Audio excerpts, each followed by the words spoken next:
Hi guys, what's up? Welcome to my vlog. My name is Chef. Magluto tayo ng masarap na sinigang na fresh lapu-lapu at gagamit tayo ng ating fresh tamarind. Meron tayo. Magpapakulo lang tayo ng water at maganda ng ating sibuyas, luya, bawang, kamatis, and salt and pepper to taste.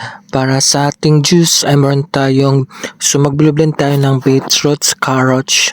So naglagay tayo ng konting bawang at konting yung ginger. Blend lang natin ito guys. Pag malinamnam na at kumulo na ang ating ginagawang sabaw, lalagyan natin ng ating fresh lapu-lapu. Masarap talaga guys ang lapu-lapu. At maglalagay tayo ng ating para sa ating gulay, meron tayong fresh okra at lettuce. Antayin lang natin maluto ang ating mga gulay at meron na tayong masarap na ulam. Very healthy sinigang na fresh lapu-lapu with fresh gulay. Kain tayo guys. For cold drink yung ating fresh juice. So yung beetroot, carrots, nilagyan natin ng konting bawang at loya. So nagblend lang tayo nito guys. At yung ating hot tea para sa ating hot drinks at yung ating cold water.